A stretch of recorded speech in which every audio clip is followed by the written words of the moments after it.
Salam, axşamınız xeyir olsun, hörmətli iştirakçılar. Aramıza yeni qatılanlar, sizlər də xoş gəlmisiniz.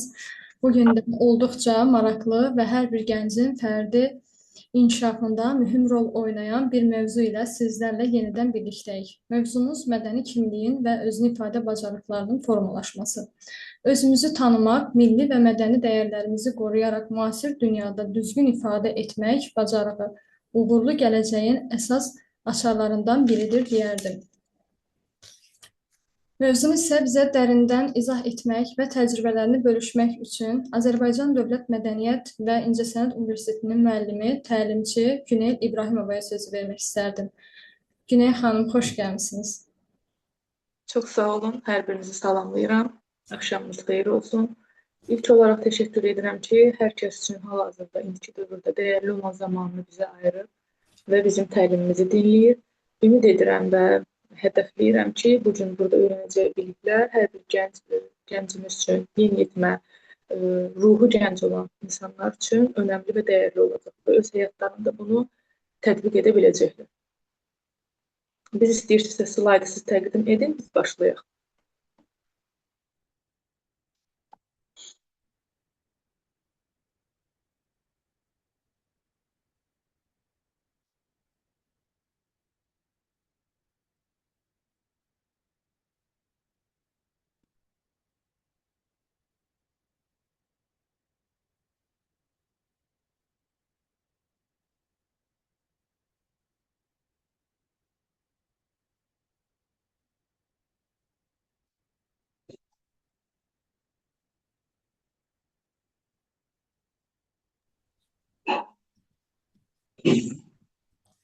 Slayt hər kəsdə göstərir.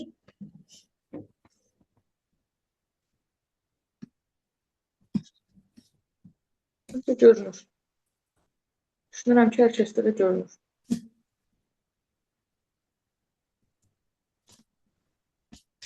Görünür. Deməli, bizim bugünkü mövzumuz mədəni kimliyin və özünü ifadə bacarıqlarının formalaşmasıdır. Biz bilirik ki, müstəqillik əldə etmişik. Müstəqilliyimizlə bərabər biz öz mənliyimizi, öz daxilimizdə olan egonu da formalaşdırmışıq. Hansı ki, cəmiyyət olaraq, elm, bilik olaraq, insan olaraq biz özümüzü formalaşdırmışıq. Zəhmət olmasa 3-cü səhifəmizə keçək. Slayda başlamamışdan öncə sizə verəcəyim suallar var və təlimimizin sonunda bu sualların cavabını özünüzə verməyinə ehtiyac var. Nə xoş, nə gözəl ki, bu sualların cavabını bizimlə də paylaşasınız. Amma bu stereotipləri biz hələ ki aşa bilməmişik, o sərbəstlik, rahatçılığımızın olmadığı üçün. Çox istəyərəm ki, bu sualların cavabını özünüzə tam səmimi formada cavablandırasınız. Birinci sualımız, siz həqiqətən kim olduğunuzu nə dərəcədə ifadə edə bilərsiniz?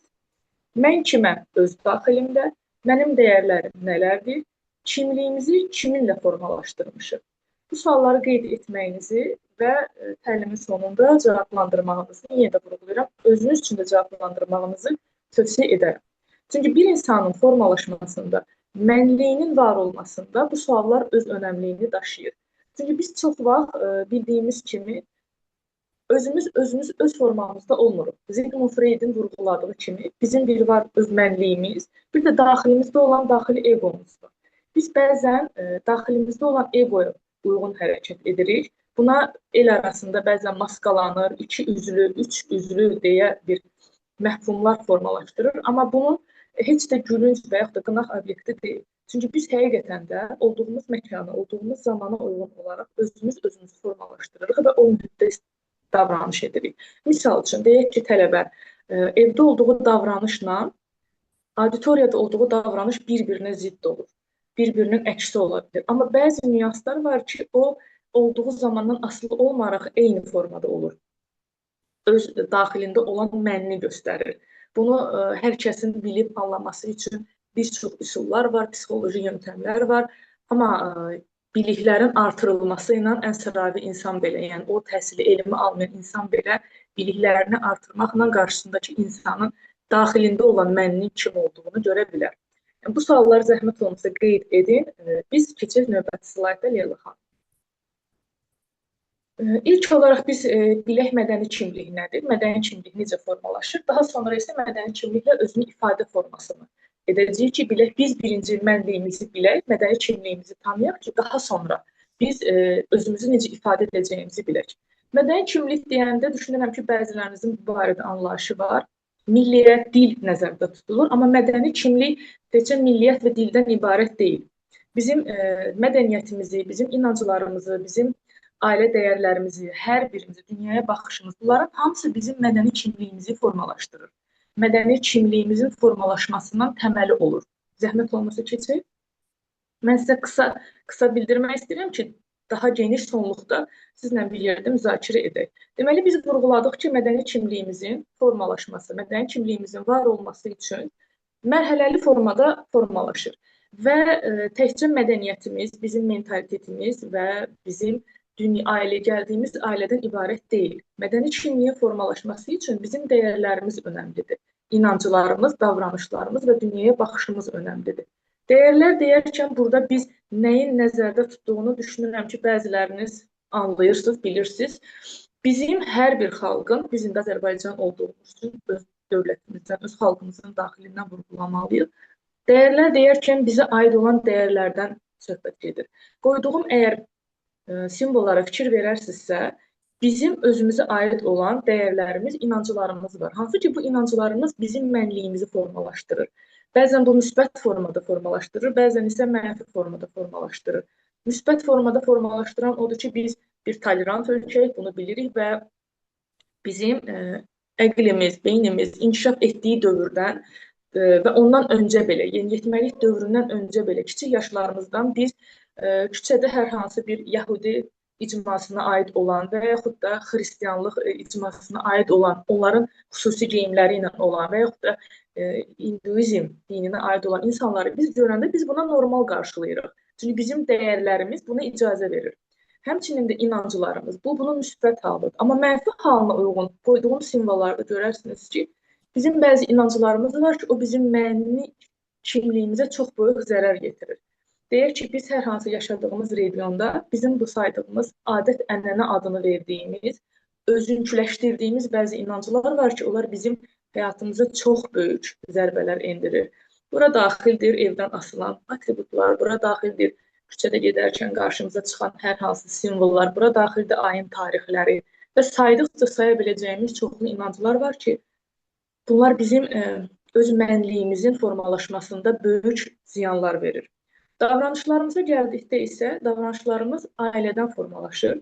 Kiçik yaşdan biz bunu formalaşdırırıq və yenə də qeyd edirəm, bizim vurğuladığımız hər dörd mənliyin formalaşmasında ailənin təməlindən başlayır ki, biz bunu mərhələli formada yaşadığımız ictimaiyyətə, yaşadığımız dünyaya bir yerdə uzlaşdırmağa qədər gedirik.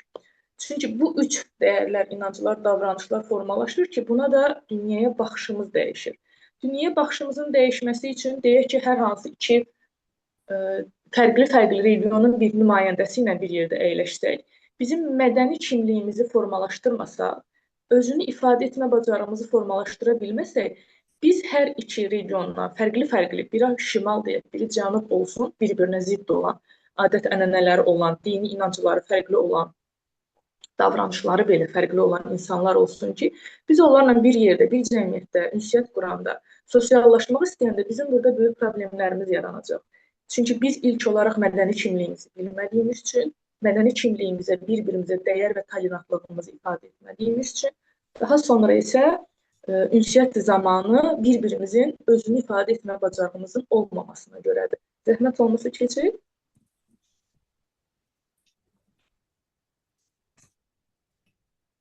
Biz vurğuladıq ki, mədəni kimliyimiz üçün, kimlik, bir dənə onu belə ayrıldığını istəmək istəyirdim siz üçün. Kimliklə özünü ifadə bir-biri ilə bağlıdır. Kimlik var olur, bunu biz özümüzdən formalaşdıra bilmərik. Kimliyin formalaşmasının təməli var. Kimlikdən sonra isə özünü ifadə dəyişir. Özünü ifadə isə sabit deyil, dəyişə bilər. Kimliyin formalaşması üçün qısa bu hissəsini vurğulayım. Ailədir, bildiyimiz üzrə. Çünki biz ailədən ilk dəyərləri, davranış modellərini öyrənirik və bu öyrəndiyimiz kodlarla biz yeni addımlar atırıq. İkinci atdığımız addım təhsildir, hansı ki biz təhsilə daxil edirik. Məktəbə qədər, bağça dövrü, orta məktəb təhsili, ali məktəb təhsili, peşə təhsili, bütün təhsil adını daşıyan qurumların hər biri təhsildən biz kimliyimizin kodlarını alırıq. Daha sonra isə cəmiyyətdir, milli yaddaşımızdır, stereotiplər isə biz cəmiyyətdən formalaşırıq. Yaşadığımız mühit isə real və virtualdır. İndi bunu sizlə bir yerdə mən bir nümunə deyirəm, siz də özünüz üçün beyninizdə bir nümunə formalaşdırın, ona uyğun biz paralel gedək. Deyək ki, bir adət götürək, hansı ki, həmin bu adətimiz böyüyə hörmət olsun. Bu, ən çox eşidilən və ən çox bilinən bir adətdir. Deyək ki, ilk dəyərlər ailədən bu dəyəri biz formalaşdırırıq. Hansı ki, evdə böyüyə hörmət olunur. Böyüyə hörmət olunma sözü qlobal bir söz kimi başa düşülür. Amma bunun biz fərqli edəndə, lokallaşdıranda bunun daxilində çox böyük nüanslar üzə çıxır. Mənfi də, müsbət olaraq da. Misal üçün, müsbət olaraq böyüyə hörmət deyəndə evin böyüyü ata da ola bilər, evin böyüyü ata deyək olmasa ana ola bilər, evin böyüyü nənə, babalardan da biri ola bilər. Mənfi olaraq deyə bilərik ki, evin böyüyünə biz hörmət ediriksə, bəzi bildiyimiz ailələr var ki, əfsuslar olsun ki, evin böyüyü deyilərkən burada evin böyüyünün dediyi hər şey düzgündür, evin kiçiklərinin, ondan sonra olan mərhələdə olan ailə üzvlərinin dedikləri isə yanlışdır. Və bu stereotiplə biz beynimizi kodlayırıq, beynimizi formalaşdırırıq. Bu həm müsbət, həm mənfi olaraq dedim. Biz qlobal olaraq götürək ki, ailə dəyərlərimizin formalaşmasında böyüyə hörmət nəzərdə tuturuq. Bu bizim davranış modelimizin ilkidir.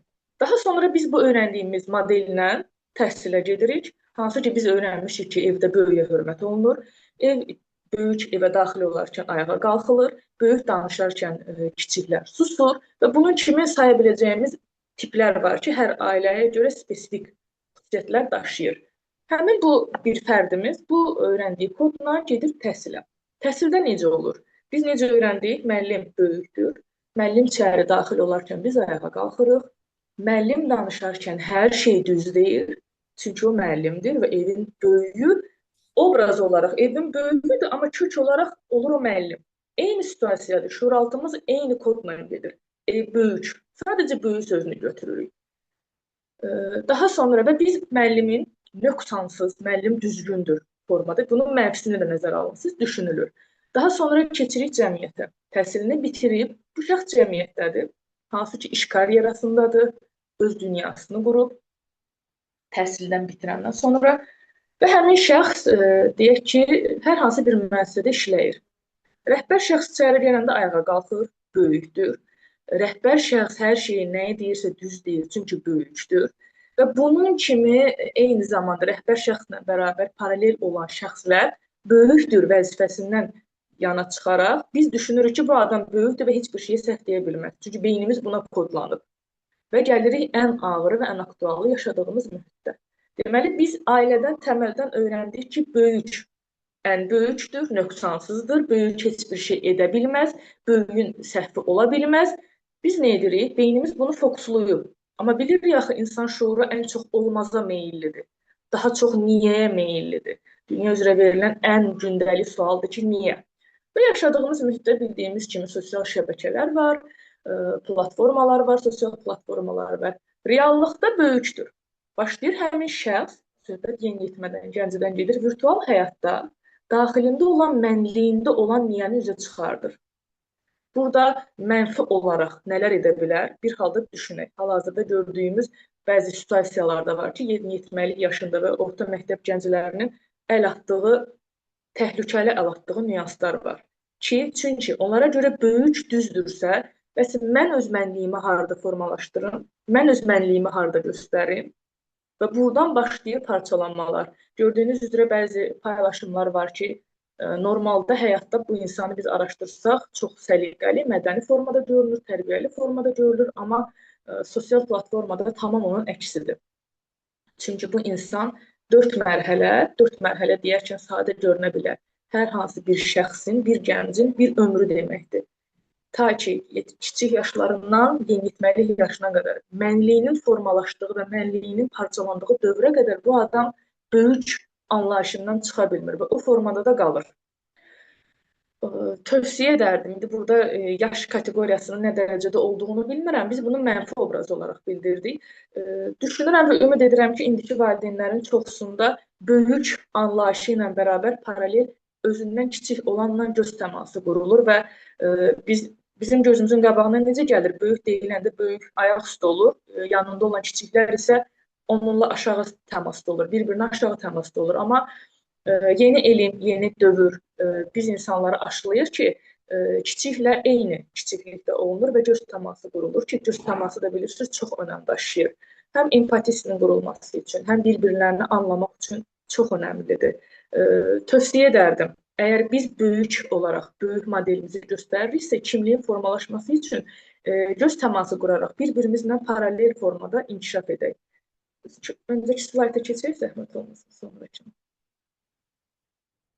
Biz mənfi olaraq bir obraz götürdük və bunu qlobal, lokal olaraq anlaşdırdıq. İndi isə həmin obrazdan çıxaraq özümüzü ifadə etmək üçün nələr edə bilirik? Bizim bir atalar sözümüz var. Mən ilk uşaq vaxtı onu eşidəndə tam əksini düşünürdüm ki, normalda atalar sözümüz necədir? Geyim ilə qarşılanılır, elmi ilə yola salınır. Mən öz təcrübəmdən bunun tam əksini düşünürdüm. Deyirdim, yox, niyə birinci elmdir? Sonra təhsil olunur, daha geyim olmalıdır. Amma zaman keçdikcə, oxuduqca, insan aydınlanmaya getdikcə başa düşür ki, həqiqətən də bu zamanədə və bu dövrdə tam doğru ifadədir. İnsan geyimi ilə qarşılanır, elmi ilə isə yola salınır. Çünki bizim etdiyimiz əl işarələrindən tutun, göz təmasımızdan, etdiyimiz ən azı bir dodağın tərpətməyindən belə bizim kimliyimiz haqqında özümüzü ifadə edirik. Burada yerləşdirmədim, amma indi düşündükcə ağlıma gəldi. Başqa iki kitab var idi ki, onları da sizinlə paylaşacağım. Hansı ki, bizim üçün bilirsiniz də, ən həmişə ideala qaçmışıq. İdeal mən obrazını yaratmaq istəmişik. Heç vaxt sıravi aşağı obrazları biz özümüzə uyğunlaşdırmamışıq. İdeal obraz deyəndə də çoxumuzun ideal etdiyi prezidentlər var ki, onların hər birinin davranışı, onların hər birinin əl hərəkətlərinin mənalı və ifadəsi var. Heç biri təsadüfən, heç biri fövqəladə təbii bir vəziyyətdən yaranmır. Hər birinə bir məna daşıyır. Və biz nə xoş, nə gözəl olar ki, onların ideal tip olaraq özümüzə götürək və onların davranışlarından yola çıxaq. Çünki özünü ifadə etmək üçün verdiyimiz bölmələr burada var. Necə danışırıq, necə davranırıq, necə geyinirik və necə düşünürük. Diqqət yetirirsinizsə, elm olaraq düşünmək ən axırda gəlir. Çünki biz düşüncəmizə qədər özümüzün necə formalaşıb təqdim etməyimiz önəmlidir. Biz birinci necə danışığımızı bilməliyik, necə davrandığımızı bilməliyik, necə geyinməli olduğumuzu, necə düşünməli olduğumuzu. Bunların hər birinin olması üçün də bizə vacib olan, ilk önəmli olan diqqətdir. Biz diqqətlə bir-birimizi dinləməliyik. Çünki bir nümunə olaraq deyirəm, bu sizə təqdim etdiyim slaydda sonluqda desəniz xoş olar və yaxud da yazsanız da yetərlidir mənim üçün. Mən deyəndən sonra sözsüz ki, diqqətlə fikir veriləcək, amma çox istəyərdim bilim ki, mən vurğulamadan öncə biləniniz aranızda varıb yoxsa yox. Çünki bildiyimiz üzrə hal-hazırda böyük problemlərdən biri diqqət dağınıqlığıdır. Hansı ki, bu HPD adlandırılan dünya üzrə böyük bir problemdir. Bizim əgər diqqət dağınıqlığımız varsa, beyninizi bir təsəvvür edək. Beynimizdə 5, 10, 15 fikir var və hər saniyə bu fikir dəyişir. Biz bu fikirləri dəyişə-dəyişə hər hansı bir cəmiyyətdə formalaşırıq və cəmiyyətdə özümüzü ifadə etməyə çalışırıq. Özümüzü necə ifadə edə bilərik? Bu qeyri-mümkündür. Çünki parçalanmış beynimiz var. Biz danışmağı ilk olaraq danışıqla özümüzü ifadə edə bilərik. Daha sonra davranışımızla, yəni mən özümü hər hansı bir deyək iş görüşməsinə gedilib, siz təqdim edirsiniz özünüzü. İlkin olaraq sizin danışığınızdır. Salam, yəni ən primitivdən başlayırıq. Salamın özündən belə deyiliş, axşamınız xeyirmi, salammı, hər vaxtınız xeyirmi? Saydıqca var bizim özünü ifadə üçün salamlama ifadələrimiz. Birinci ondan başlanılır. Daha sonra əyləşib necə özünüzü aparmağınızdan, etdiyiniz əl, qol hərəkətləri, göz təmasınız, etdiyiniz saçınız, geyimin, yəni saçınızla bərabər nəyə toxunduğunuz, nəyinə öz üzərinizdə istifadə etdiyiniz, bunların hamısı sizin özünüzü bizə təqdim edir. Daha sonra isə geyiminizdir, üçüncü formada. Yəni, geyim olaraq bilirik də qoyulan stereotiplər var ki, o stereotiplərdən, protokollardan kənara çıxılmamalıdır. gedilən yerin geyimi, gedilən yerə uyğunlaşdırılmış geyim tərzləri var. Daha sonra 4-cü mərhələdə isə sizin düşüncəniz önə çıxır. Mənim tapşırıq olaraq deyəcəyim o idi ki, bu slaydda mən böyük bir nöqsana, belə deyək ki, nöqsana yol vermişəm. Sadəcə bilmək istəyirəm ki, həmin o nöqsanı mənim ilk bu slayd təqdim olunandan mı görüldü, yoxsa mən deyəndən sonra mı gördünüz? Çünki bu sizin desəniz də, yəni ən əsas mənə önəmlidir ki, biz burada öz mənliyimizdən danışırıq. Öz səmimi, öz daxilimizdə olan kimik? Tənbəlmiyik, egoymuyuq, zəifik, yoxsa çox güclüyük? Söhbət ondan gedir. Yəni kənar bizə göstərilən deyil. Daxil olanların bəziləri var ki, mənim üçün dəyərli olan tələbələrim var onların içərisində. Mənə görə idealdılar tələbə olaraq. Amma özlərinə görə, öz daxillərində necədirlər? Bax, onu biz bilmirik. Mənim bugün sizdən istəyim odur ki, o öz daxilinizdə olan kimlik ki var, bax, onunla üz-üzə dayanasınız. Özünüzə bir güzgü olasınız. Çünki insan nə qədər ki, daxilindəki mənlə söhbət edib dostluq edə bilmirsə, həyatında hər zaman tarazlıq pozulur, çarpazlaşma gedir. Çünki daxildəki başqadır, bizə göstərilən başqadır. Sözsüz ki, bizə göstərilən fərqli olmalıdır, amma baxır hansı kateqoriyaya qədər. Bizə göstərilənlə daxilimizdə olan eynidirmi, yoxsa bir-birindən tamamilə fərqlidirmi? Əgər fərqlidirsə, nə dərəcədə fərqlidir? Biz bunun qarşısını almaq üçün nəsə edirikmi, yoxsa yox etmirik?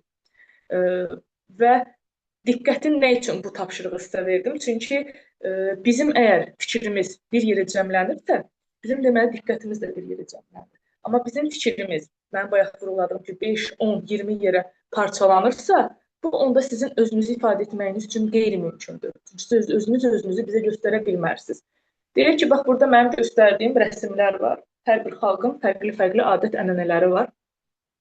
Bunların hər biri, deyək ki, biz bilirik ki, şotlandlar xüsusi geyimləri var, geyim tərzləri var. Bəzi insanların qarşısında biz deyəndə şotlandlar təbəssüm yaranır ki, onların geyimi belədir. Amma biz onun tarixinə varmırıq. Nə üçün o geyimi geyindiyini varmırıq. Çünki bizim beynimiz kodlanıb. Mentalitet olaraq formalanıb, stereotip olaraq formalanmışıq ki, budur. Amma biz bunu araşdırmaya getdikcə, biz bunun daxilinə vardıqca, onlara qarşı olan münasibətimiz dəyişir, onlara qarşı fikrimiz dəyişir. Bizim mədəni kimliyimizin və özünü ifadəmizin formalaşması üçün bizə lazım olan, bu göstərilənlərlə bərabər, bizə lazım olan sonluqda sizə tövsiyə edəcəyim kitablar da var və eyni zamanda sosial platformalar da var, hansı ki, bizim olmazsa olmazımızdır da biz bunu bilirik ki, əlimizdə mütləqdir ki, sosial platformaya daxil olmalıyıq. Onlarla da bağlı tövsiyələrim var ki, onlara baxasınız. Ondan öncə isə bir nüansı vurğulamaq istəyirəm ki, bizim mədəni kimliyimizin və mən bunu öz tələbələrimə demək olar ki, hər hansı auditoriyaya daxil olmuşamsa, onlara demişəm, bəzilərdə təcrübə olaraq etmişəm. İlk olaraq bunu vurğulayım, sonra həmin o təcrübəyə keçim. Bir nüansı sizə gətirmək istəyirəm. Case nümunəsidir, tələbədir.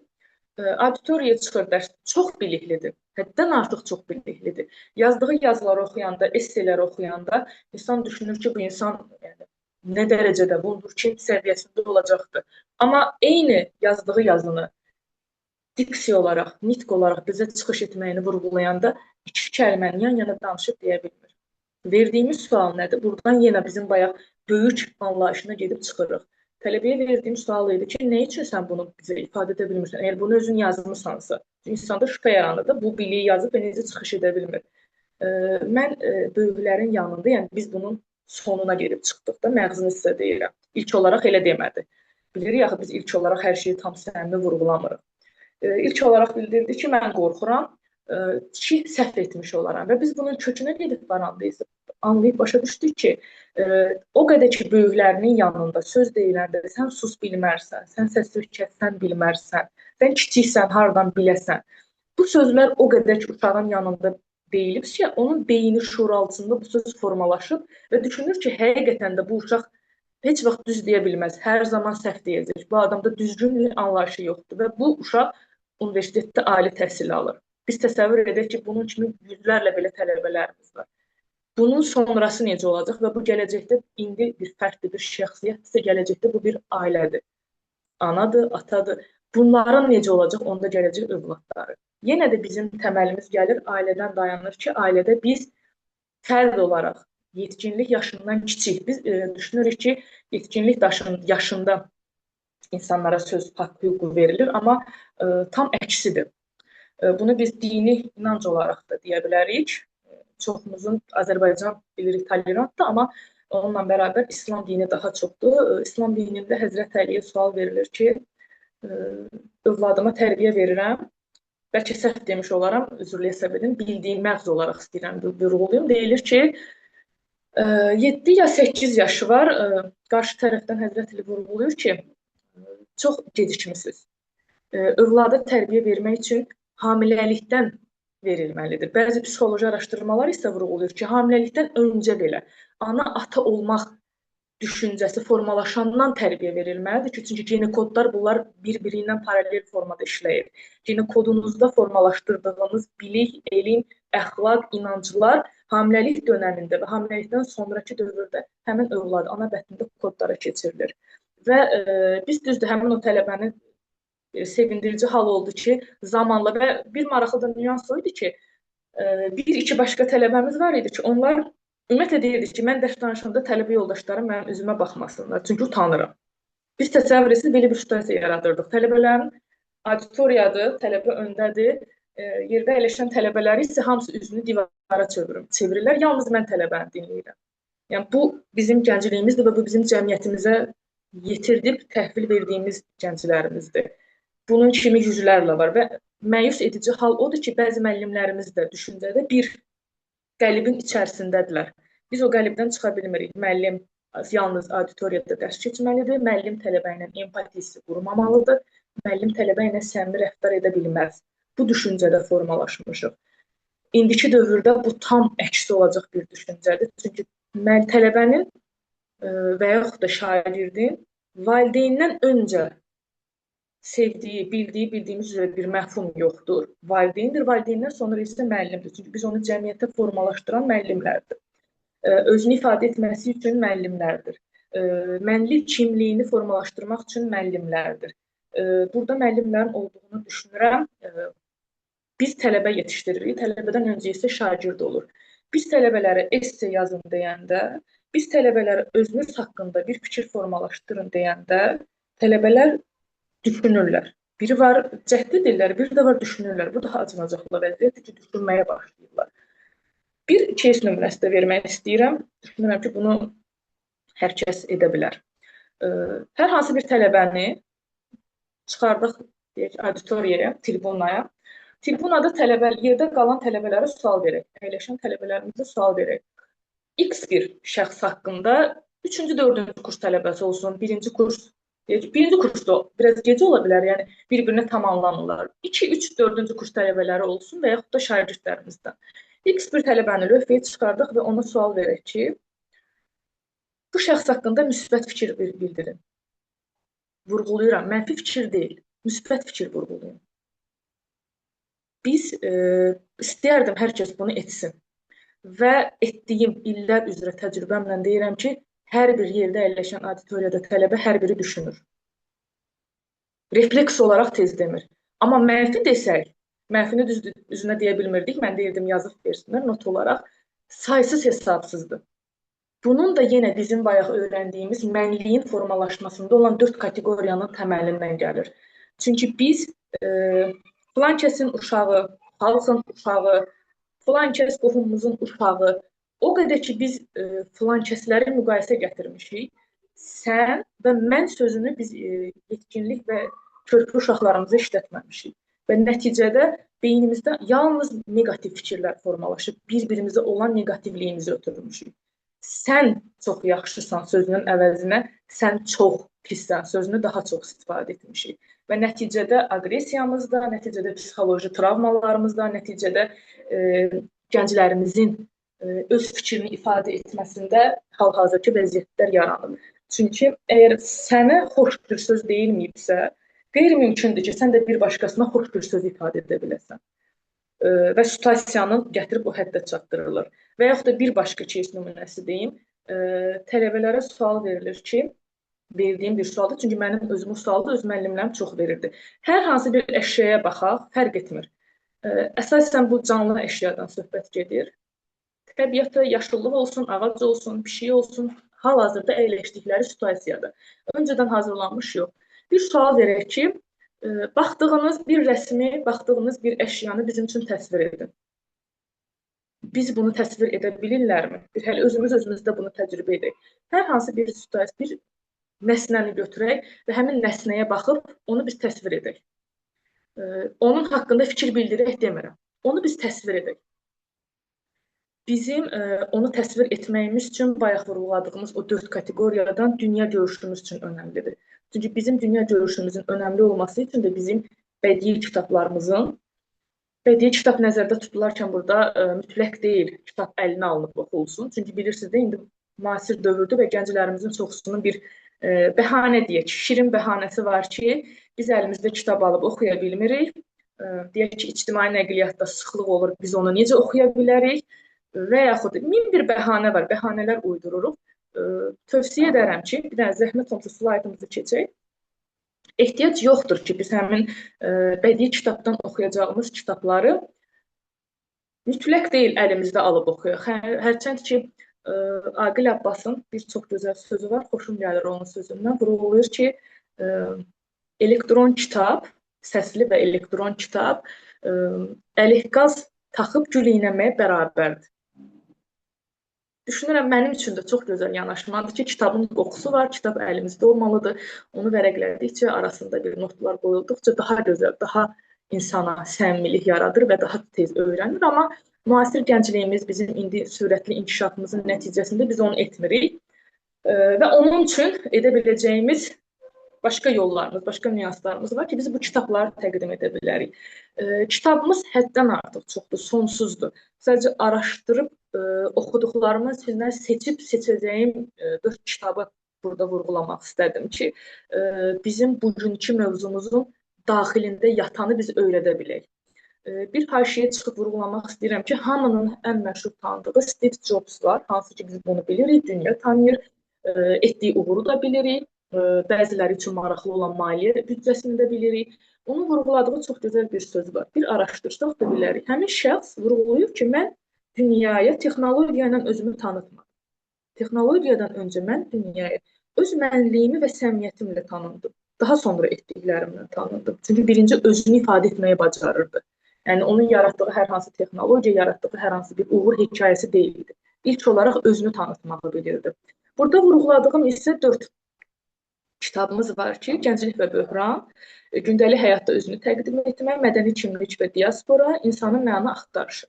Bu 4 kitabı tövsiyə edərdim, oxuyarsınız. Elektron formada da istəsəniz Leyla xanımı yönləndirə bilərəm elektron formada da.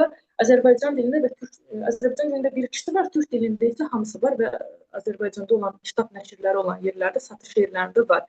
Niyə bu 4 kitabı vurğulamaq istədim? Gənclik və Böhran kitabını hər birindən bir cümlə olaraq ifadə etmək istəyirəm ki, çox zamanımız getməsin.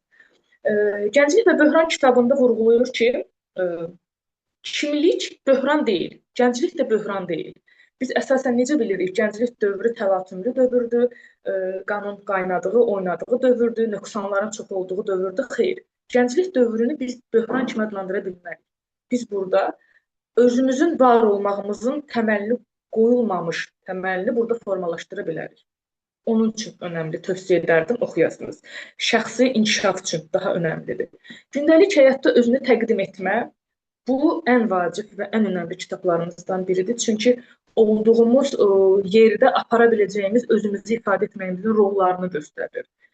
Bəzən biz maska dediyimiz, hansı ki bunu biz irad olaraq bildiririk, amma bəzən olur ki, taxdığımız maskanın olduğumuz yerlə heç bir əlaqəsi olmur və burada paradoks bir hal yaranır. Bunun olmaması üçün önəmlidir. Они летающие дворцы, где золото, роскошь и технологии сливаются в стену. Nəzrə xanım yəqin fikri var idi. Üçüncü təqdim edəcəyim kitab mədəni kimlik və diasporadır. Bu kitabı ümumiyyətlə tövsiyə etmək istəyərdim sizə. Çünki müəllifin araşdırdığı və dünyaya təqdim etdiyi təkcə mədəni kimlik və diaspora deyil. Eyni zamanda mentalitet olaraq bizim dilimizdən desək, qadın və kişilərin bir-biri ilə bərabər hüquqluluğunu və bir-birini ifadə etmə fikirləri var. Hansı ki, stereotipləri aşan fikirlər var ki, onlar bir-birindən necə fərqlənir və yaxud da necə fərqlənmir, bunun açıqlamasını verir və hər dövlətin, hər bir xalqın öz mədəni kimliyinin necə olacağının identliyini bildirir. Dördüncü kitabımız isə İnsanın Məna Axtarışı kitabıdır. İnsanın Məna Axtarışı kitabında isə müəllif özünün var olmasını, insanın var olub necə formalaşdığını bildirir. Hansı ki, o öz daxilində olan mənin, hansı ki, bayaq vurğuladığım Sigmund Freud'in fikrindəki mən var, daxili egosu var. Həmin bu kitabda onun açılışını bilib və araşdırma edə bilərsiniz. Zəhmət olmasa keçək növbəti slaydımıza.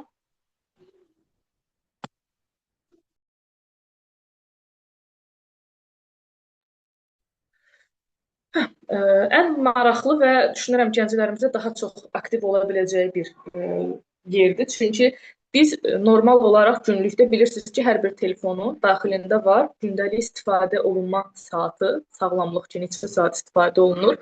Bunu tövsiyə edərəm, hər kəs bir göz önünə qoysun və düşünsün ki, neçə saat nəyi necə istifadə etmişik. Çünki buna bilirsiniz də ilk 2-3-4 gün edirik, amma tibbi araşdırma ilə, psixoloji yanaşma ilə yanaşsaq, 21 gün biz buna nəzər yetirsək, bunun necə davamlı olacağını bilə bilərik. Və o dediyim sağlamlığı nəzərə alaraq gündəlik reysləri dəyişməklə istifadə edə biləcəyimiz 4 YouTube platforması üzərində bizim kanallarımız var ki, bunları hər birinizə tövsiyə edərəm. Bəlkə də bəziləriniz içərisində bunun kitabını oxuyub, Azərbaycan dilində tərcümədə də var. Niyə bu kitab, bu platformaları önə vurğuladım, önə çıxartdım? Çünki həm bilirik ki, biz bir nüans vurğulamaq istəyirəm. Hər hansı bir dedektiv yazar bilirsiniz ki, var. Dünya üzrə və Azərbaycan üzrə məşhur olan dedektiv yazarlarımız var. Onun nə üçün bura uyğunlaşdırmağa çalışdığımı deyəcəm ki, nümunə olaraq bildirmək istəyirəm. 4 platformanın içərisində TEDx, TEDx Talk, School of Life və də Big Things var. Hansı ki, bunların hər birində həm bizim biləcəyimiz məişət üslubu var, həm elmi publisistik üslubu var ki, bir-birindən fərqlidirlər. Bəziləriniz bəlkə də akademik üslubda olan danışığı ürək sıxıcı kimi gələ bilər sizə, bəyənməyə bilərsiniz. Vurğuladığım, müqayisə gətirdiyim həmin bir dedektiv yazar tipi. Misal üçün, Azərbaycanda dünya üzrə də edə bilərik. Sherlock Holmes obrazı ki var, bilirik biz. Bunu müqayisə etmirik, çünki o düşünürəm ki, müqayisəsizdir. Azərbaycan öz daxilindən müqayisə gətirsək sizə, Çingiz Abdullayev və Elxan Elatlı. 2 fərqli şəxsdilər, düşüncə fərqlilikləri var, amma üstünlük olaraq, oxşarlıq olaraq hər ikisi eyni üslubda yazırlar. Dedektiv janrında hər ikisinin obrazları var, müsbət obrazı var, eyni zamanda mənfi obrazı var. Biz onların yazı üslublarına bir diqqət yetirək. İçərinizdə onu da sizin öz ixtiyarınıza buraxıram ki, özünüz mühakimə edin və yaxud da müzakirə edin. Hansı daha akademik üslubda, daha üstün səviyyədə yazır, hansı daha məişət üslubunda yazır və hansı əsərlər daha çox oxunulur kütlə tərəfindən. Bunu içərisinizdə böyük ehtimal ki, çoxunuzun araşdırması üzrə var. Və həmin bax bu 4 vurğuladığım platformada da səhifələrdə abunə olmalı, tövsiyə etdiyim səhifələrdə də. Eyni zamanda da TED akademik formadadır. Ola bilər ki, sizin üçün sıxıcı gəlsin. TEDx Talks isə daha qısa formadadır. Bizim öyrəndiyimiz o 1 dəqiqəlik, 2 dəqiqəlik formadadır. School of Life da biraz geniş formadadır. Big Things də həmçinin böyük formadadır. Amma hər birinin oxşarlığı, 4-ünün də oxşarlığı odur ki, 4-ündə də biz öyrənirik. Bizim ən önəmli mərhələmiz nədir? Biz öyrənməyə çətinlik çəkirik. Bu 4 platformada təqdim etdiyim kitablarla biz öyrənməyin təməlini qoya bilirik. Özümüzün mənliyini formalaşdırmağı bilirik. Çünki mənlik var olmasa, biz önümüzdəkinin də var olması üçün şərait yarada bilmərik. Bizim öz kimliyimiz olmasa, qarşımızda olan insanların da kim olduğunu önəmsəmərik. Çünki biz özümüzün birinci daxilimizdə olan, güzgümüzdə, aynamızda olan kimliyimizi bilməliyik ki, daha sonra qarşı tərəfdəkini vurğulayaq. Düşünürəm ki, çox zamanınızı almadım, Leyla xanım. Çox kiçik, böyük mövzudur, amma kiçik olaraq. Buyurun, narahat olmayın. Hər şeydən vurğulamaq istədim. Çox istəyərdim ki, görüm izləyən gəncliyimizdən, izləyən müəllim heyətindən, professor heyətindən kimlərinsə fikri, iradı, tövsiyəsi varsa çox xoş olar, dinləyərəm. Bir də ən önəmlisi o mənim etdiyim nöqsanı diqqət yetirən olubmu? Onu bilmək istəyərdim. Sumqayıt Dövlət Universitetinin baş müəllimi Pənah müəllim burdadır. İstəyərdim. Nə gözəl, nə xoş. İlk ona sözü verim. Axşamınız xeyir. Axşam. Çox sağ olun değerli kızım. Günel xanım, teşekkür edirəm İbrahimovaya. Bu bir Günel xanımımız da buradadır. Özümüzün Günel xanımımız, doğma əziz Günel xanımımız da onu da salamlayıram. Eşidənlərin hamısını salamlayıram. Maraqlı mövzuda əslində qalanda kimlik, böyüklük, kiçiklik. Amma mənə elə gəlir ki, bugün görürsünüz, siz orada xarici ədəbiyyatları nümunə götürdünüz, hamısı xarici dildə olanlardır. Mənə elə gəlir ki, bugün biz o milli kimliyimizi itirə-itirə gedirik. Niyə? Əvvəla, böyük məsələsinə toxunum. Bəli, böyük həmişə düz deyil, belə hesab eləmişik, belə görmüşük. Amma böyük gərək böyük olsun da. Böyük olanda, bəli, onda öz yerini alır. Çox təəssüf ki, bugün o böyüklərimiz də barmaqla sayılacaq qədər qalmaya. Şükür Allah'a, çox şükür ki, sizə təşəkkür edirəm ki, Aqil Abbasdan bir misal gətirdiniz. Amma sonu xoşuma gəlmədi. Çingiz Abdullayevlə Elxan Elatını tutuşdurdunuz. Mən onların heç birini nə gənc nəsil üçün, nə yaşlı nəsil üçün bir xeyir verəcək bir yazıcı saymıram. Çünki biri detektiv janrında yazır, siyasi detektiv. Biri də ailə məişət detektivi, biraz başqadır. Yəni bunlar heç biri bizə lazım olmayan bir tərzdə yazarlar kimi qəbul edirəm bunları. Çox dərinə getməyəcəm. Əvvəla onu deyim ki, çıxışınız çox xoşuma gəldi. Nə o qədər də yaşlı deyilsiniz. Baxıram ki, belə üzr istəyirəm bu ifadə görə, yəni uşaq da deyilsiniz, cavan da deyilsiniz o qədər. Orta nəsil təmsil edirsiniz yəqin ki. Bugün elə ən pis vəziyyətdə olan orta nəsildir. Yəni həmişə mən belə tənqidi çıxış edirəm, belə yaxşı alınmır. Qaldı o geyim məsələsi. Bəzi stereotipləri bugün sındırmağa çalışırlar. Geyim əxlaq tərzi deyil. Geyim lap elə birinci əxlaq tərzidir. Geyiminə görə bəli insanı qarşılayırlar, danışığına görə yola salırlar. Bəlkə heç sən orada danışmayacaqsan. Düzdür, bəli. Geyiminə görə səni qarşılayacaqlar, elə geyiminə görə də yola salacaq. Danışmayasan bəlkə. O deyir, danış səni tanıyım. Belə problemlərimiz çoxdur. Yəni bu çox yaxşı bir mövzudur ki, gənc nəslə biraz nəsə çatdıra bilərik, bilmərik. İndi qəbul edəcəklər, eləməyəcəklər. Bayaq Xan Əhməd müəllim bir yaxşı şeiri var. Onu sizin bayaq sözünüzə ona istinad eləmək istəyirəm. Hər şey gendən gəlir. Tərbiyə, falan, hamısı genli olur. Təbii ki, ailədə formalaşır. Düzdür, siz biraz laf uzağa getdiniz. Həzrət Əlinin bir sözü də var, deyir, uşaqlar valideynlərdən çox zamanlarını oxşayırlar. Zaman hər şeyi dəyişib. Zaman çox şeyin üstündən xət çəkə-çəkə gedir. Yəni biz bunun qarşısını ala bilmirik, heç bilməyəcəyik də. Məcburuq ki, zamanın bizə bayaq bir lazım olmayan bir adamdan mən üzr istəyirəm bu qaydasız döyüşü mən insanlığa layiq bir şey saymıram da.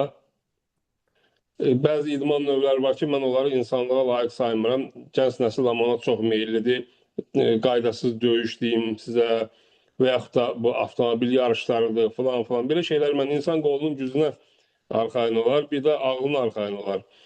Güləşər, belə düzəməlli idman növlərində. Amma o qaydasız döyüşdə olan biri bir yaxşı söz işlətdir ki, biz həyatı yaşaya bilmirik. Həyat bizi necə məcbur edir? Elə yaşayırıq. Bax, bugün həyat hamımızı məcbur edir ki, bəzi siz dediyiniz o kimliklərin üstündən xət çəkək. Elə də bəziləri də elə rahat xət çəkir ki, amma məsələn mən onu ürək ağrısı ilə xət çəkmirəm. Ürəyim ağrıram, məcburam. Mən də bir auditoriyaya girirəm. Mən də tələbələri görürəm, mən də gənc nəsli görürəm. Sonra bir məsələdə toxunum Günel xanım. Mən bir dəfə bunu burada demişəm. Auditoriyada bir müəllim var.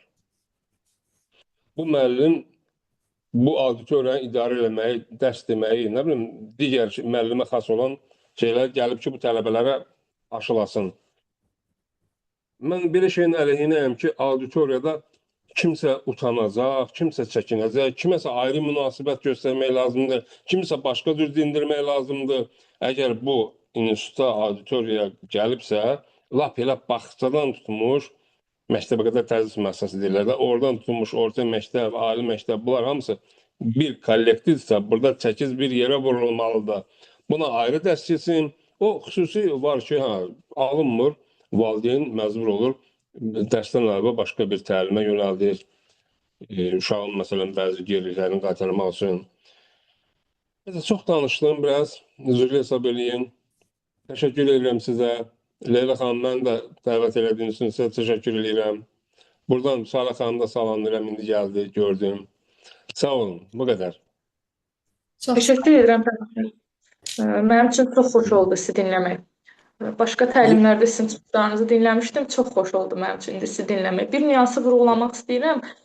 Nə üçün Çingiz Abdullayev və Elxan Elatovna? Çünki satış üzrə statistikaya baxanda əfsus edici hal odur ki, bəli, ən çox dedektiv yazarlar oxunulur və bir nüansı vurğulamaq istəyirəm sizin sözünüzə qüvvət olaraq. Bir dönəmdə Azərbaycanda bilirsiniz ki, ən çox kriminal veriliş verilirdi.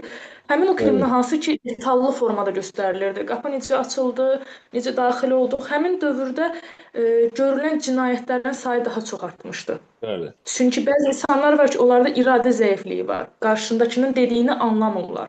Və əfsuslar olsun ki, hal-hazırda Azərbaycanda dedektiv yazarlar üzrə bu iki insanın kitabları daha çox satış üzrədir və vurğuladığımız, siz hər ikisini çox gözəl vurğuladınız, siyasi yönünü, hansı istiqamətdə yazdıqlarını, gəncliyimiz bunu alıb oxuyurlar.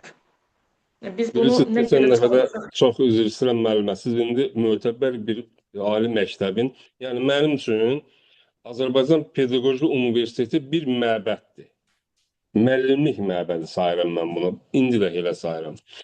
Eyni zamanda Mədəniyyət və İncəsənət Universiteti də bizim mədəniyyətimizi özündə əks etdirən bir universitetdir də. Nə bilim, indi çox danışmaq olar, amma belədir də müəllimə. Mən çox şeylə razılaşmıram. Mən burada böyük qızım var, Günel xanım. O bilir ki, mən çox şeylə razılaşmıram. Amma məcburam. O gün bizim bir yaxşı, gözəl bir gecəmiz oldu. Buna görə çox təşəkkür edirəm Günel xanıma. Yadda qalan bir gecə oldu. Orada bəzi misallar çəkildi bu ana şeiri haqqında. Təsəvvür edin ki, Cəfər Cabbarlı da ana şeiri yazıb, Vüqar Əhməd də ana şeiri yazıb. Yəni, sizin sözünüzə qüvvət deyirəm ki, bir zamanlar ki, o dedektiv janr geniş vüsət aldı, kimlərsə bu cəmaatın ritmini tutdu. Belə bəstəkarlarımız, belə şairlərimiz də meydana gəldi ki, o yüngül, lazımsız şeirləri ilə, mahnıları ilə cəmiyyəti korladı, gətirdi, bugünə çıxartdı. Bu qədər, çox sağ olun. Mən üzr istəyirəm. Bir müsbət halı sizlə paylaşmaq istəyirəm. Mədəniyyət və İncəsənət Universitetində olan tələbələrimizin çoxusu dünyaya tanıdı bizi, mədəniyyətimizi tanıdıblar. Xüsusi ixtisaslarım nə xoş mənə ki, bütün demək olar ki, ixtisaslar üzrə həm qabiliyyət, həm nəzəri ixtisaslar üzrə dərs tədris edirəm və onlara xüsusi vurğuladığım musiqi sahəsində olan tələbələrdir ki, ilk dərs günü onların hər birindən istədiyim odur ki, sosial platformada, hansı ki, Google ən böyük axtarış olan platformadır, orada hər birinin başının üzərində durub vurğulayıram ki, xahiş edirəm, Üzeyir Hacıbəyov yazın. Çünki acınacaqlı hal odur ki, Üzeyir sözünü yazanda avtomatik olaraq orada başqa ad hallanır. Bizim o işlə, o insandan bir qərəzliyimiz yoxdur. Bir yanaşmamız yoxdur. Hər kəsin fikir azadlığı var, öz ifasını edir. Amma dünyanın tanındığı bir çox dünya ölkələrində təbliğ olunan bizim o Üzeyir Hacıbəylinin əsərlərini Azərbaycan olaraq çox az dinləyirik. Yəni mənim deyir müəllim ol, hər kəsənin edəcəyi bir amal var. Hansı ki, mən düşünürəm ki, edəcəyim bir nüansdır ki, axtarış veriləndə orada Üzeyir Hacıbəylinin adı çıxsın, nəinki bir başqa adın çıxmağıdır. Və eyni zamanda bununla bərabər Balabandır. Biz bilirik ki, mən auditoriyada hər zaman vurğulayıram ki, biz ordu olaraq, güc olaraq, mənsur düşmənimizdən çox-çox üstünük. Yeganə bizim zəif cəhətimiz bizim özümüzün lobbiçiliyimiz yoxdur. Biz bizə aid olan, bizim dil dediyimizi biz onu təqdim edə bilmirik. Düzdür. Yəni Mən tələbələrə sizin aşıladığım fikrinizlə ki, kimsə razılaşıram. bunu Günel xanım, üzr istəyirəm. Mən 2019-cu ildə bu elmlər namizədi üçün orada bilirsiniz minimum imtahanlar var. Onun da biri Texnologiya İnstitutunda verilir. Orada bir xanım müəllimə bizə Wikipediyadan dərs keçirir. Dedi, ən bərbad gündə olan Wikipediyası bizik. bəli, tam razıyam. Wikipediyamız boşdur. Bax, o siz dediyiniz Balabandır, Üzeyir Hacıbəyovdur, digər milli dəyərlərimiz var. Heç nə yoxdur orada. Düzdür. Amma Əfsuslar olsun ki, sizə yoxdur. deyim ki, Azərbaycan milli mədəniyyətinin yenə deyirəm o kadrları siz yetişdirirsiniz də, aktyorlar, rejissorlar. Adam axır vaxtlar baxır, çox gözəl, potensiallı aktyorlar var. Amma hamısı şit-şit şeylərlə məşğuldular. Çünki normal bir senari yazan müəllifimiz yoxdur ki, normal bir kino çəkən, düzdür, Rövşən İsaq Allah canını sağ eləsin, biraz var nəsə. Amma o qədər belə lazımsız senarilər yazırlar ki, o cürə talantlı uşaqlar, istedadlı uşaqlar məcburlar o axmaq şeylərlə məşğul olsunlar, cəmaatın zövqünü korlasınlar. Çox sağ olun Pənah müəllim, dəvətimi qəbul edib qatıldığınız üçün. Həqiqətən sizin iştirakınız hər dəfə Müəllimə sağ olsun, Günel İbrahimova sağ olsun. sağ olun, var olun. Bizim müəllimlərimiz burada var, istəyərdim onlara da söz verim. Sumqayıt Dövlət Universiteti Azərbaycan və Şərqi Avropa Xalqları Tarixi Kafedrasının baş müəllimi Pərviz müəllim Cəfərov, buyurun.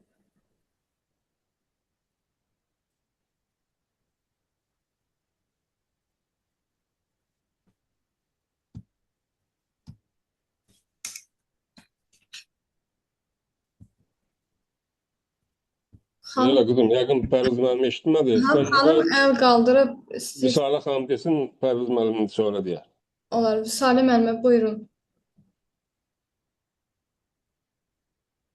Salam, axşamınız xeyir olsun. Axşamınız xeyir olsun. Təbrik edirəm. Xanım qızınızı təbrik edirəm. Günel xanımı da təbrik edirəm ki, belə davamçıları gəlir yavaş-yavaş. Bu bir uğurdur, uğurun uğurudur deyərdim. Gözünüz aydın olsun. Mən Pənah müəllimə də saxlayıram. Ekrana bağlamışdım, dedim yox, vicdanım qəbul eləməz, mən ekran açmalıyam. Biraz problem var idi. Tez həll elədim, ekranı açdım. Mən kezin elə demişəm də, Hə, Salə xanım. yəni olmaz da, Mən bu olmaz. uşağın O qanundur, arxasındayım. mənim üçün qanundur. Yəni o açılmalıdır. Şəraitə, zamana, məkana baxmayaraq mən onu açmalıyam. Yəni ki, açdım, sizə böyük hörmətim var. İnsanlığınıza böyük hörmətim var. Müəllimliyinizə çox böyük hörmətim var.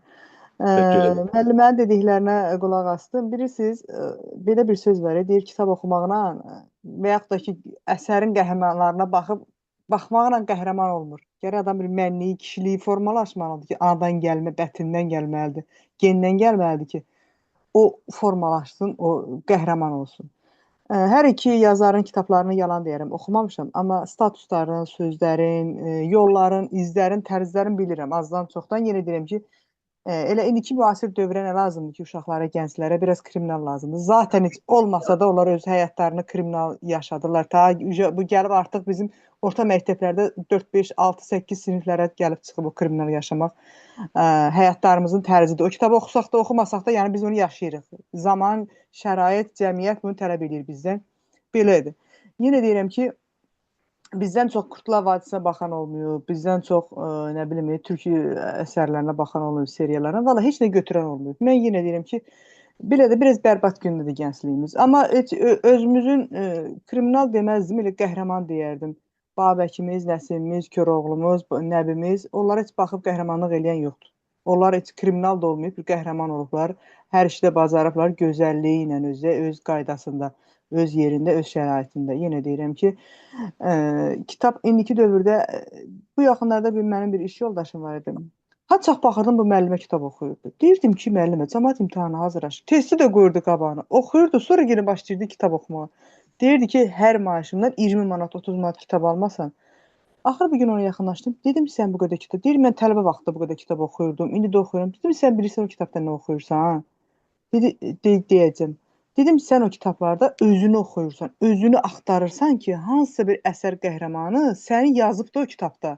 Sən anasını cavan itirib, atası nə bilim ikinci ailə həyatı qurub deyəsən, nə bilim qardaşı ilə gedib tələbə həyatı olub, oxuyub, nə bilim də belə mən deyir məsələn bu ayda aldığım maaşı mən vaxt olub tapmamışam. Ona görə də deyiblər get bu bağça müəllimliyini oxu, gedib oxumuşam. Amma mənim şəraitim, biliyim, potensialım bağça müəllimlik deyil də, daha çox idi.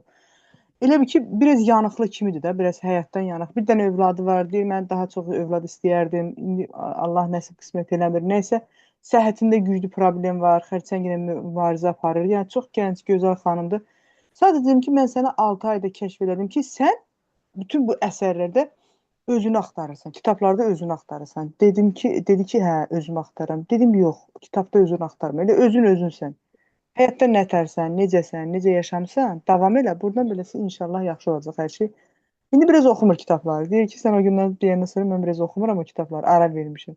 Deyirəm, həqiqətən də sənin də artıq kitab oxuyan vaxtın deyil. İndi həyata davam elə, səhhətinə maraqlan, biraz gəzməklərə get, uşaqlarla işləmək biraz çətindir, lap çox çətindir. Körpələrlə işləmək lap çətindir. 3-5 yaş arası uşaqlarla işləmək bilirsiniz də, yəni ki, biz onların təməlini qoyuruq. Elə qoymalıyıq ki, heç olmasa gələcək nəsillərimizə nə isə çatdıra bilək ki, biz kimik, kimliyimiz kimdir, biz hardan gəlirik, hara gedirik, biz kimlər olmuşuq. Pənah müəllim dediklərinizlə hamısı ilə həmişə razılaşmışam, indi də razılaşıram ki, həqiqətən də o boşluqlarımız var, çoxdur özdə. Bilmirəm niyə, hara baxırıq, nə iş görürük.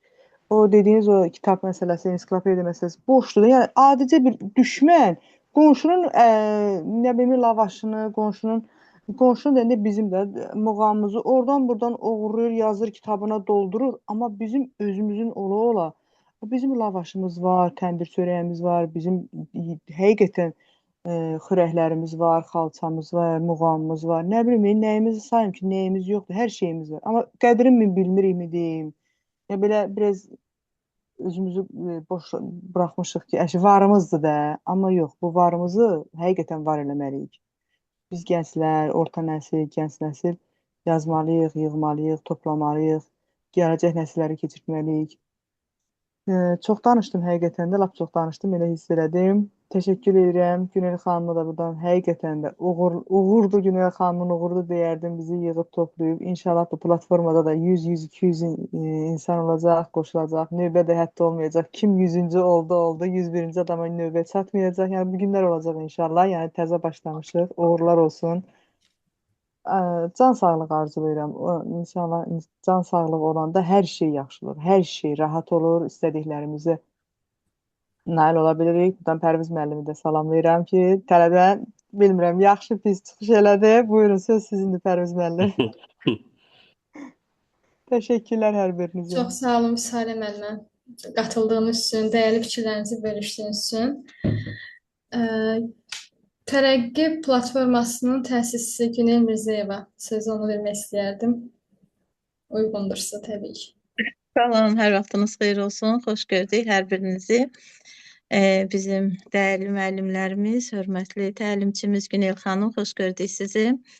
Pənah müəllim, xoş gördük sizi. Salə xanım, Leyla xanım və Pərviz müəllim, digər hər biriniz. Təşəkkür edirəm hər biriniz bugün bizimləsiniz, Leyla xanımlasınız. Onun ətrafına yığışmışıq. Möhtəşəm seçdiyi təlimçi ilə bərabər həqiqətən çox faydalı bir təlim oldu.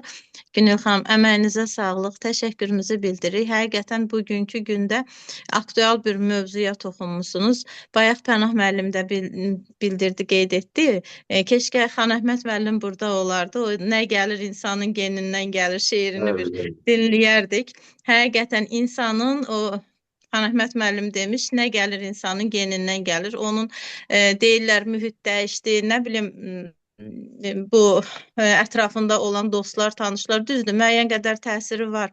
Mühitin də, dostların da təsiri böyükdür. Ancaq o genetika öz sözünü deyir, mən düşünürəm ki, o insanın o genindən gələnlər artıq ona bir sərhəd qoyur ki, bu sərhəddən o tərəfə keçməməlisən. Nə qədər ətrafı çirkəb içində olsa da. Təbii ki, bu tək bizdə deyil, bütün dünyada bu hadisələr baş verir. Ancaq biz öz soyumuzu, kökümüzü, öz mənəvi o deyim, o keçən tədbirimizdə də artıq o təlimlərimizə də bağlamışıq, o mənəviyyata, o irsimizə, dəyərlərimizə ki, o dəyərlərimizdən qopmayaq. İnsan dəyərlərindən qopanda, o belə deyim, kökündən ayrılanda insan hər şeyə qadirdir. O mənəviyyatımızı qoruyaq, köklərimizi qoruyaq, o keçmiş işlərimizi qoruyaq. Bugün baxırsan gəncliyə, bir təlimdə də mən onu dedim, həqiqətən insan bir yeniyetmə valideyni olaraq mən özüm utanıram başımı qaldırıb gənclərim geyiminə baxanda. Həqiqətən özümdən asılı olmur. Hətta bəzən iradımı bildirirəm. Uşaqlar mənə deyir ki, ana sənə artıq əski söz deyərlər, lazımdır. Amma həqiqətən insan utanır. Hər şeyin ölçüsü var, hər bir şeyin istər geyim olsun, istər danışıq olsun, davranış olsun, hər şeyin ölçüsü olmalıdır. Və o da mən düşünürəm ki, biz indi uşaqlarda, gənclərimizdə irad bildiririk onları, amma onları bayra buraxan valideynlər var axı. Onlar öz başına deyirlər. O valideyn ona o sərhədləri qoymalıdır. O valideyn ona ötməlidir ki, nə olar, nə olmaz. O çərçivə çox gözəldir. Düzdür, inkişaf da lazımdır. Amma biz çox təəssüf olsun ki, inkişafı soyunmaqda görürük. Yəni bu heç də doğru, düzgün deyil. Sizə uğurlar arzu edirəm. Elə bir mövzudur ki, yəni danış bitməz. Uğurlar olsun hər birinizə. Təşəkkür edirəm bugünkü təlim üçün. Pənah müəllim, çox da əsəbləşməyin. Bizim ikinci təlimimiz də var. Var olun. İnşallah görüşmək ümidi ilə. Leyla xanım, təşəkkür edirəm bir daha sizə bugünkü tədbir üçün, təlim üçün. Günel xanım, minnətdaram möhtəşəm çıxışınız üçün. Var olasınız. Vüsalə xanım, sizə də təşəkkür edirəm və digər iştirakçılarımıza. Buyurun. Çox sağ olun Günel xanım. Allah razı olsun. Qatıldığınız üçün minnətdaram. Sizdən də. Sözü olan varsa buyursun. Sözü ya sualı olan varsa buyursun. Mənim bir sualım olacaq. İcazənizlə çox yormayaq sizi də yekunlaşdıraq. Buyurun. Son olaraq istəyərdim ki, gənclər üçün, yəni bayaq siz də qeyd edərdiniz ki, elə gənclər var ki, baxırsınız bilgisi yerində, yəni esselər, kitablar oxuyur, yəni hər şey yerində, ancaq özünü ifadədə sıxıntı çəkir. Yəni siz gənclər üçün özünü ifadənin bir nömrəli qaydası olaraq hansı prinsipi vurğulayardınız? Yəni ilk olaraq hansı üsula əl atmalarını məsləhət bilərdiniz? İlk vurğulayacağımız X bir şəxs olsun, fərq etmir. İlk olaraq özünü tanımalıdır. O biraz ağır perioddur, hansı ki insanın yaş kateqoriyası önəmli deyil. Mənim yaşımda məndən yaşca böyük olan şəxslərdə fərq etmir. Ən önəmlisi insan özünü tanımalıdır. Daxilində olan məni, obrazlaşdırdığı deyil. Əgər insan daxilində olan məni tanısa, zəifdir, güclüdür, qorxur, qorxmur, nədən çəkinir, bunu bilsə, özü ilə özünü üz-güzgüdə qoyub bilsə ki, kimdir, ondan sonra addım atacağı çox böyük nüanslar var. Çünki insan özünün kim olduğunu biləcəksə, daha sonra özünə olan inamı yaranacaq.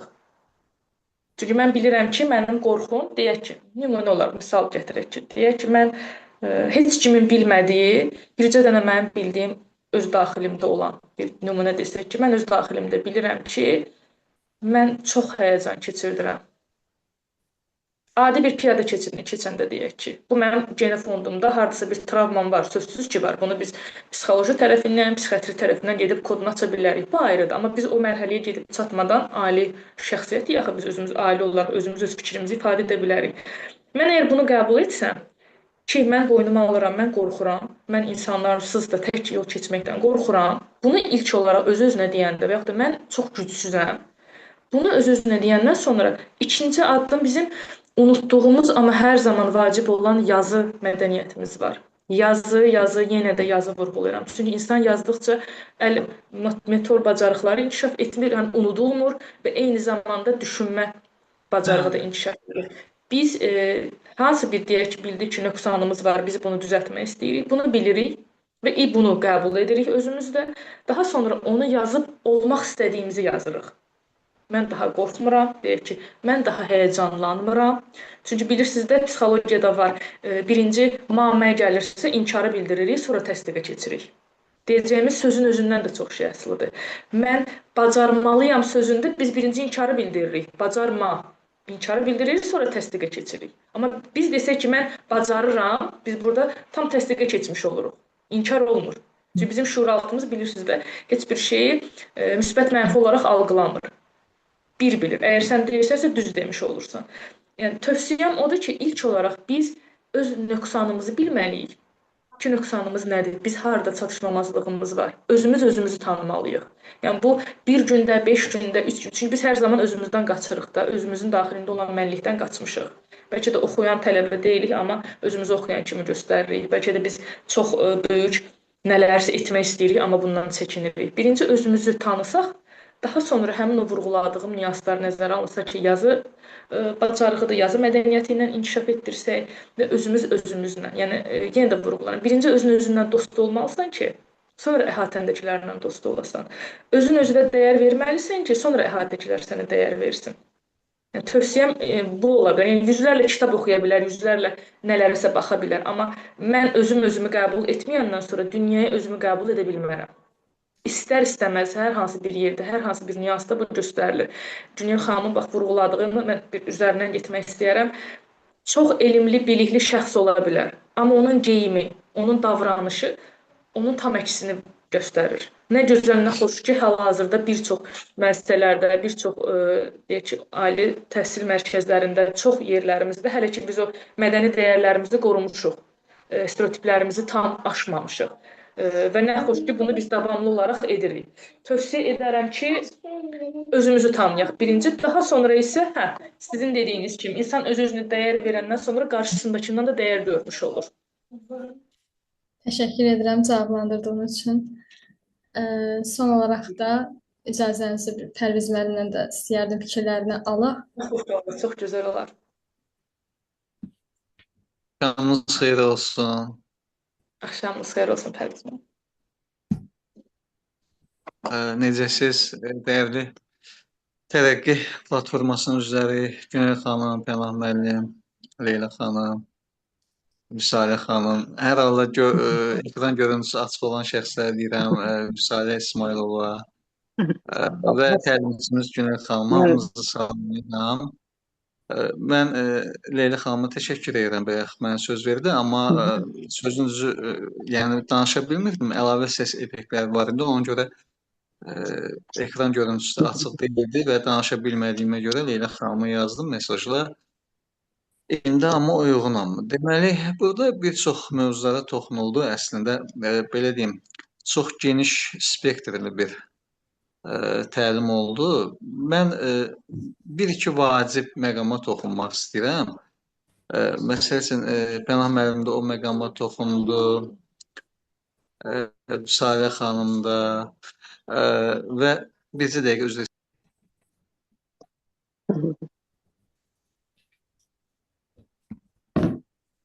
Yenə çox üzr istəyirəm, səslər var idi əlavə, ona görə məcbur edim ki, müdaxilə edim. Onu demək istəyirəm ki, baxın, əslində bu günləri bizim şikayətləndiyimiz və yaxud da önə çıxarmaq istədiyimiz problemlər bizim cəmiyyətdə kifayət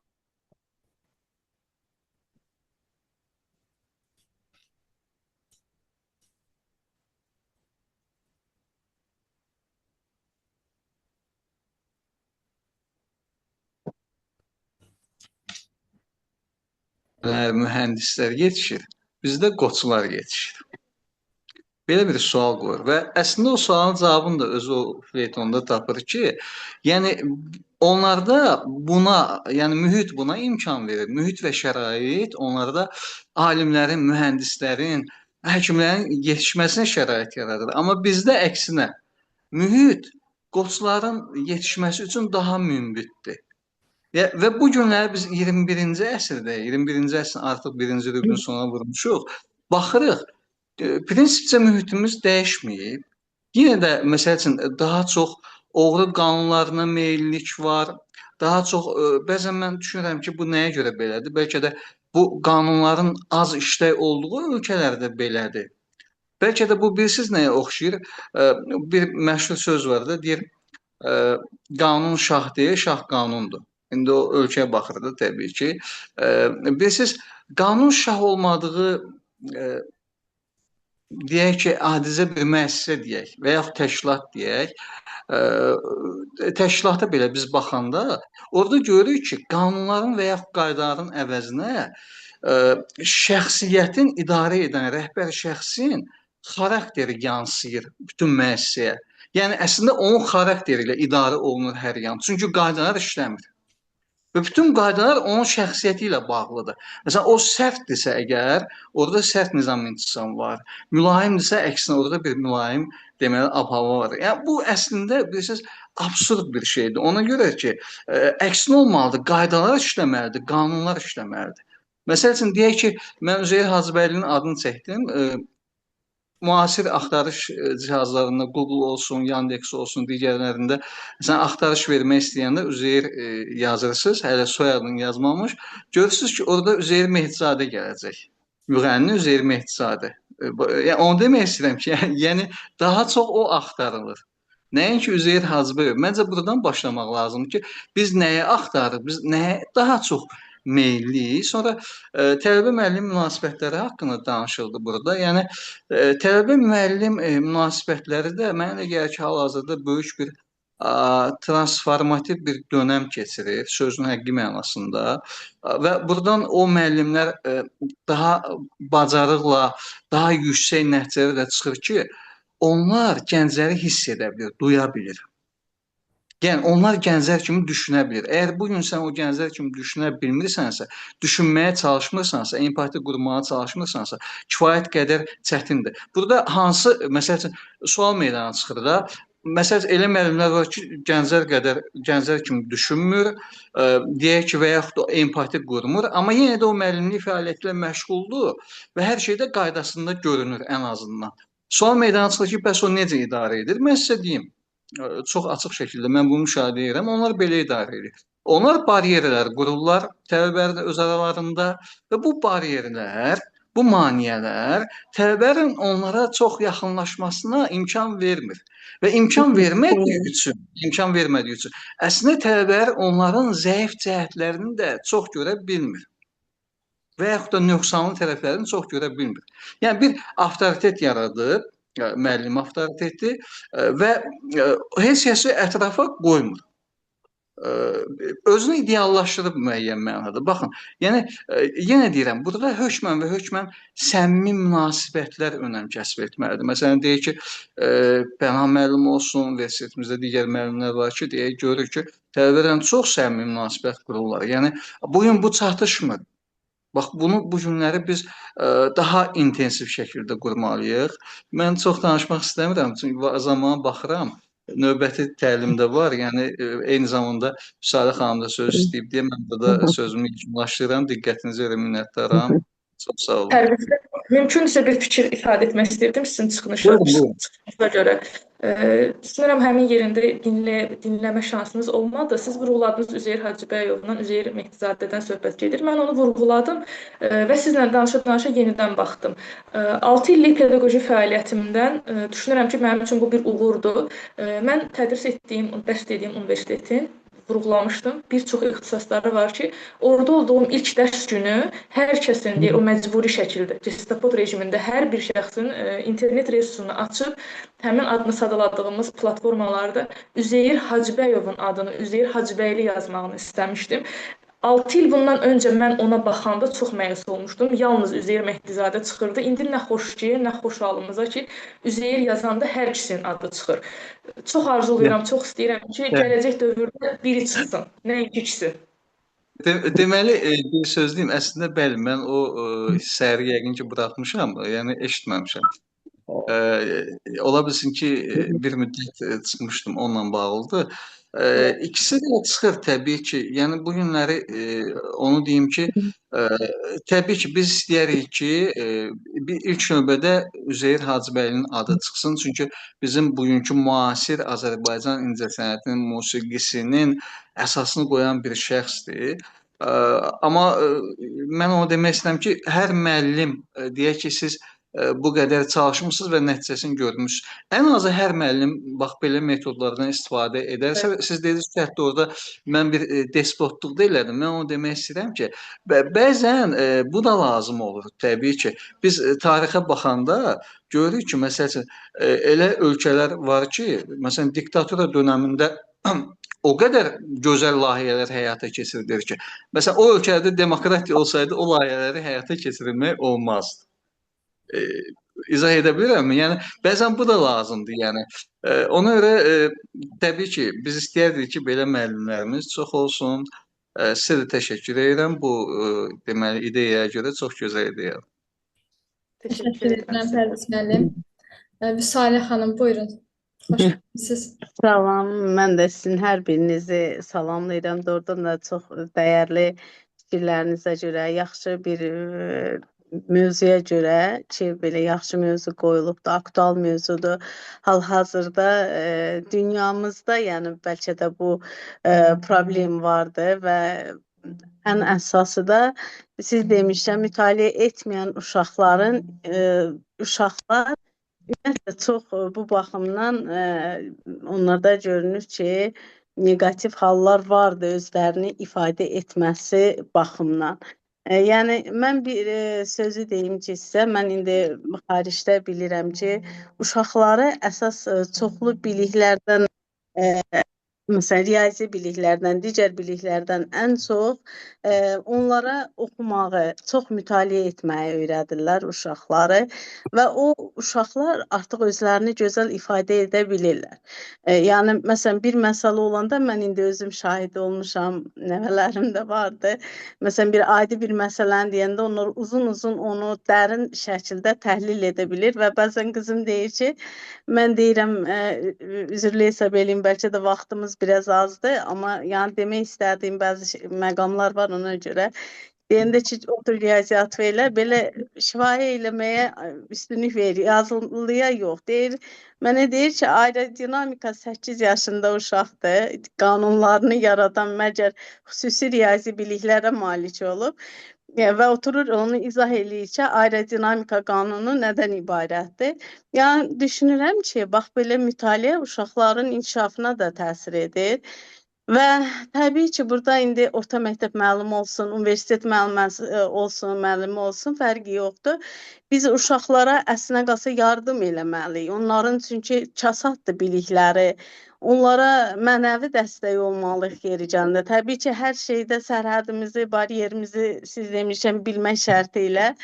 Amma onlara da çox bariyer qoyan şahid olmuşuq ki, müəllimlər var ki, uşaqlara mənfi uşaqlarla şəxsi qərəzlik aparırlar. Yəni, bu o qədər çox xoşa gəlməyən bir haldır da. Yəni, çox böyük bir pis həddə qədər gəlib çatıbdır bu vəziyyət.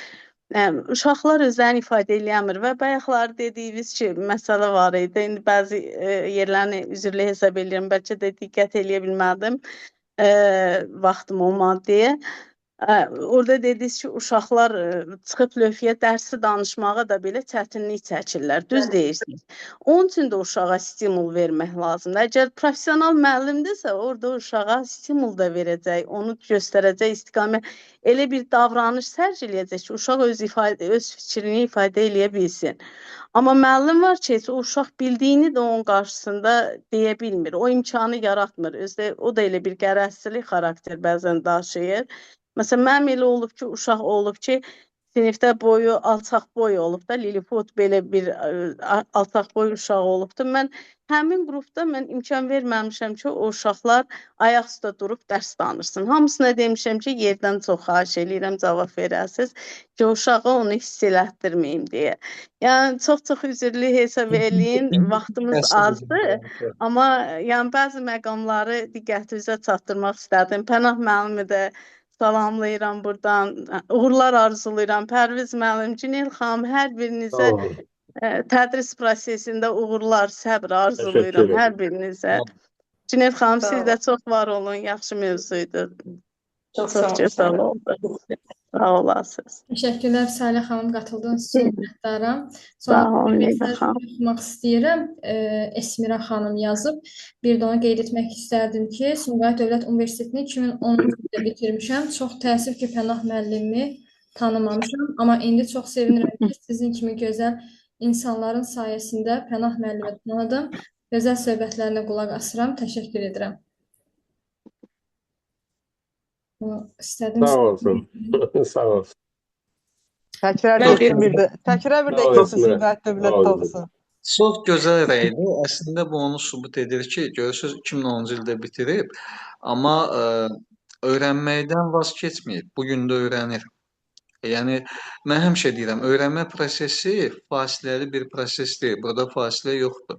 Bu davamlı olmalıdır. Və bu sözdən çox xoşum gəlir ki, o şəxs ki öyrənirsə, o daim gəncdir. Yəni biz biraz gənclik anlayışını fərqli qəbul edirik. Elə başa düşürük ki, bu yaşla bağlı olan bir məsələdir, fizioloji bir amildir, amma elə deyil.